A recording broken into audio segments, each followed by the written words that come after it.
Welcome to the Popish Plot. I'm Nate. I'm Jessica. And I'm Mike. And today we are here to talk about penance. And also, conveniently, about changing out our liquor for if the Pope comes to our house.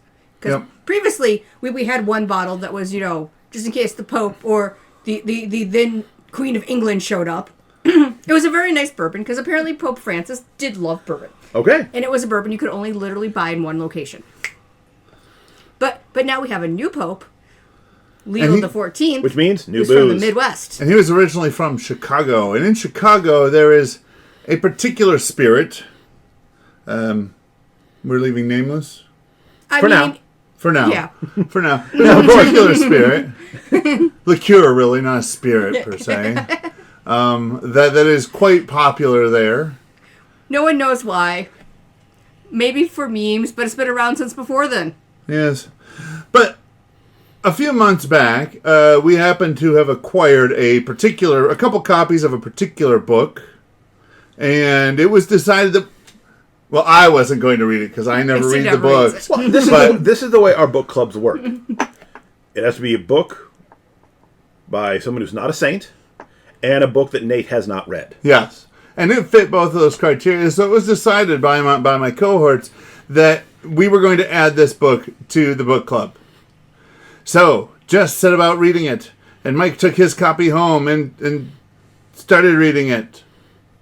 I've read 60 books since then. Yes.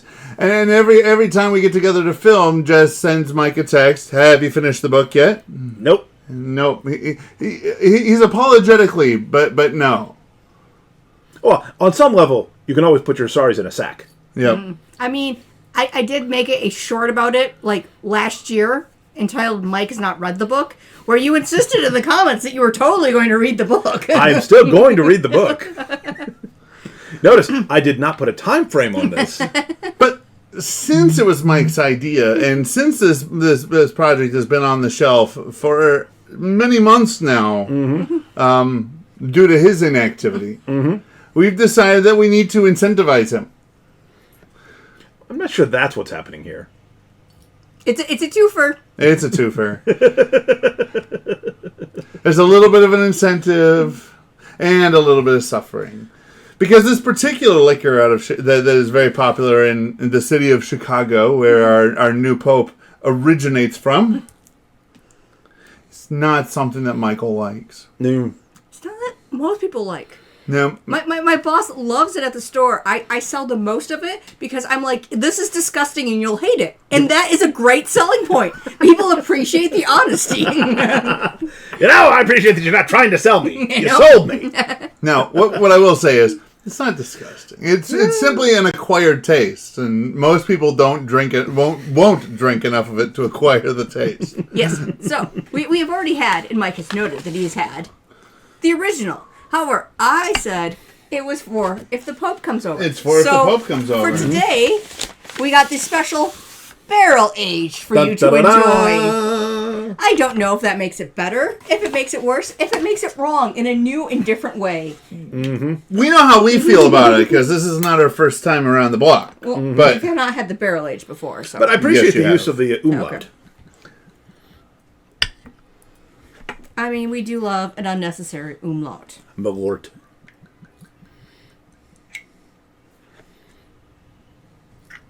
So we're going to make him try it. It's not a full shot. It's to the first line, which I have no idea what is on these.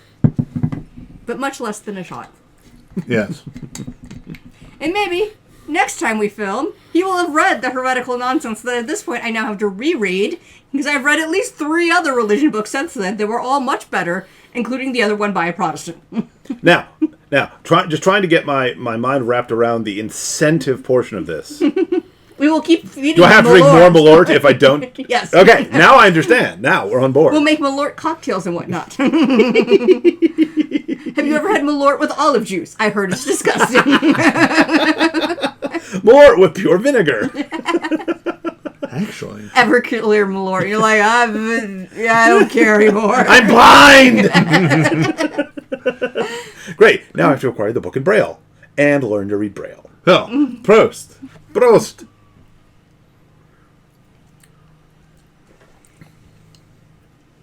Somehow, it makes it taste more like grapefruit pith. That is just completely awful. That's terrible. And the aftertaste keeps getting worse. That's not It that keeps bad. building. No, it's worse than that. Which might explain why I am one of the few people in the world that actually don't hate Malört. Ugh. Because it tastes bitter. Yes, it's very bitter. It is. If you were to get a nice grapefruit and peel it, and then take the fruit from the inside and give that to somebody else, and then before you peel it, you gotta go and what's the word? Get all the when you go and you plane it to get all the stuff off the. Oh, so you gotta zest it. You gotta then zest remove it. the pith. Then And remove give what's left of the grapefruit to someone peel. else. Give the grapefruit to someone else and eat the pith. There's something else to it. I can never quite place. There's lots of things else to it. But anyway. You going to compare it to the original? Yeah, of course. Be like, I don't know how a barrel does that. Barrel's supposed to bring out caramel notes. There's different. Supposed to smooth it out. Somehow it's rougher. How is it rougher? There's many different kinds of barrels. I am a little concerned. As The barrel does not typically change the color? Typically the barrel will make a distinct difference in the color, and it's a little darker. But like, I mean, Well, this is something about Malört. It resists the normal effect. maybe it's not so much aged as in a barrel as they just dissolve a barrel into it, and There that's you go. the effect. Yeah, You know? piece by piece, they feed a barrel into it. No, it was finished in bourbon barrels. Yeah, it says right there on the front, barrel aged. So Bam! Sure, at least to have the char. It said That one- It said all it has is the awful. that one is smoother. But there are notes in this one that are lost there. Yeah. When I So- get home tonight, I'm going to scrape my tongue. I don't know that you need to. I'm going to do whatever I can to get that out. We'll give you something better for the next episode.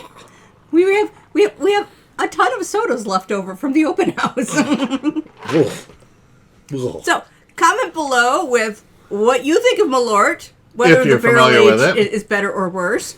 What would it be an actual thing that you would have on hand in case a head of state such as the Pope or zombie Queen Elizabeth shows up? Either one or two. Sub question: would you serve a drink to King Charles? Would I? Well, yeah. All right. Drink, sure. So the qualified good stuff. answer: would I serve him a drink? Certainly. Would I serve him my best stuff? Probably not. You know, the stuff you were reserving specifically for his mum. Yeah. We do have some stuff downstairs called something like Four Queens that's largely used by people in, like, I believe the Pittsburgh area to soak their fruitcakes in. It's very good. It's Got to very. say yins. It's very good if you. Or maybe eggnog. It is one of those, traditional holiday dishes that they only drink because it's the traditional. Nate. I was gonna say, it's very much one of those things. It's like Everclear in that it's something you would add to something in a controlled amount in order to make a thing that tastes good and is alcoholic. Listen, in my experience, Everclear is a band, not a booze. I've never had it to drink. We can't fix that right now. Please don't. I mean, we could, Let but the you probably have to mystery spend the linger. night. Let the mystery linger.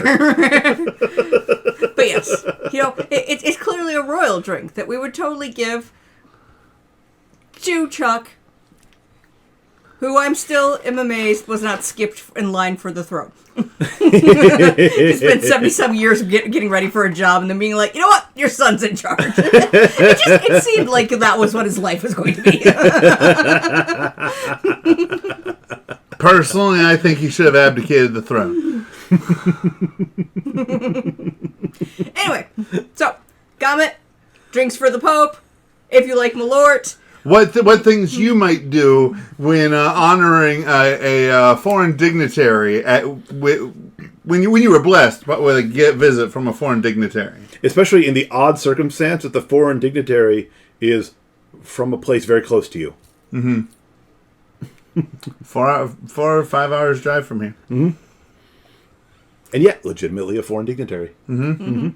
Or what other things we can punish Mike for not reading the heretical nonsense, so I can talk about how it's heretical nonsense. I've forgotten half the heresies in it. Well, from what I have read, they're thick on the ground, so it'd be hard to keep track of all of them. I know. I mean, quite often, you read a book, and sure, it's from, someone with a different background, but they're still Christian, so it's like, they get the main things right. No, he can't even do that. Well, I mean, this is a guy that other prots dislike, so, yeah. Well, that doesn't take much. True. It's all part of being a prot. I am protesting this guy. I got enough protest to go around. So, give this episode a like, subscribe to our channel, ring the church bell to be notified the next time they force me to drink Malört. And until then, remember to live your faith. Love your faith. Share that love.